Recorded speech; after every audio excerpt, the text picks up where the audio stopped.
90 के दशक के अंत और 2000 की शुरुआत की बात है। एक सांवली सलोनी सी लड़की जिसकी दिल्ली और कोलकाता जैसे शहर में परवरिश हुई, उसने कुछ कर गुजरने का सपना देखा।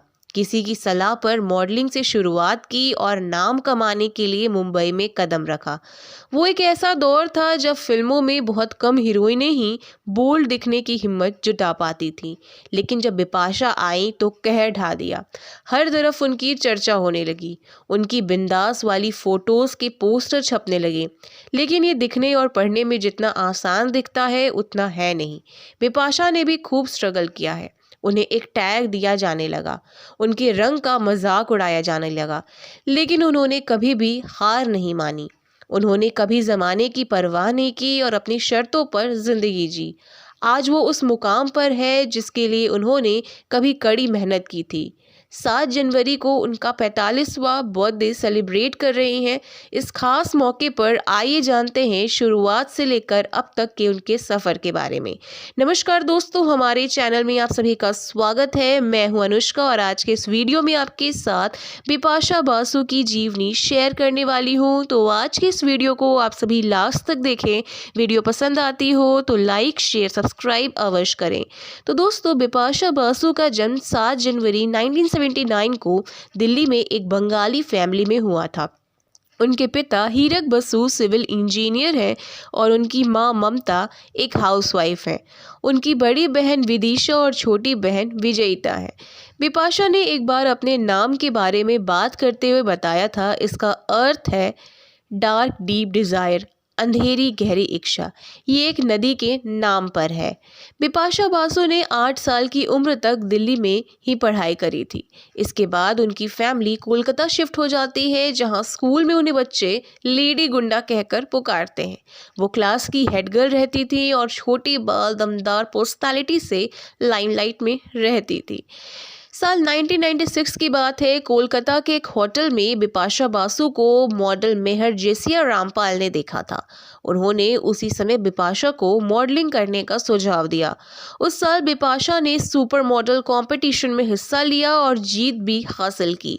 फिर मियामी में Forbes model super model of the year competition में देश के को रिप्रेजेंट किया था। यही नहीं, बिपाशा का सफ़र यहीं से शुरू होता है। उसी दौरान बिपाशा बासु और डीनो मोरिया मिले और एक दूसरे को डेट करने लगे। दोनों ने साथ में एक बोल्ड विज्ञापन भी किया। ये ऐड विवादों में भी आ गया, यहाँ तक कि उनके घर के बाहर प्रदर्शन तक हुआ, जिसके बाद वो कई मैगजीन के कवर पेज पर छाई हुई थी। उन्होंने तब तक मॉडलिंग की जब तक फिल्म का ऑफर नहीं आ रहा था। इसके बाद जब बिपाशा ने पहली बार सुपर मॉडल कॉम्पिटिशन जीता था, उसी कॉम्पिटिशन के जज पैनल में विनोद खन्ना भी थे। वो उस समय अपने बेटे अक्षय खन्ना के साथ हिमालय पुत्र में बिपाशा को लॉन्च करना चाहते थे। उस समय बिपाशा को लगा कि वो छोटी हैं और उन्होंने ऑफर को ठुकरा दिया था। ऐसा बताया जाता है कि जया बच्चन चाहती थी कि वो उनके बेटे अभिषेक बच्चन के साथ जेपी दत्ता की मूवी आखिरी मुगल में काम करे, लेकिन बाद में फिल्म कैंसिल हो गई और जेपी दत्ता ने मूवी के स्क्रिप्ट बदलकर करीना कपूर को कास्ट करके रेफ्यूजी बना दी। रेफ्यूजी में बिपाशा को सुनील शेट्टी के साथ एक रोल ऑफर हुआ, लेकिन उन्होंने इसे भी ठुकरा दिया था।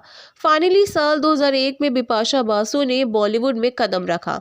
वो अक्षय कुमार के साथ अजनबी फिल्म में नजर आई थी, जिसे अब्बास मस्तान ने डायरेक्ट किया था। उनकी पहली फिल्म सक्सेसफुल रही, इसमें उनकी बोल्ड इमेज बनी। अगले ही साल 2002 में बिपाशा ने एक और फिल्म दी, राज। इसमें उनकी एक्टिंग और बोल्डनेस की खूब चर्चा हुई। फिल्म के डायलॉग से लेकर गाने तक सुपर हिट हुए। इस फिल्म को विक्रम भट्ट ने डायरेक्ट किया था। इसके बाद बिपाशा ने कई फिल्में जैसे जिस्म, जमीन, मदहोशी, बरसात, नो एंट्री, धूम 2, फिर हेरा फेरी, ओमकारा जैसी मूवीज़ में उन्होंने काम किया है। बिपाशा साउथ की मूवीज़ में भी नज़र आ चुकी हैं।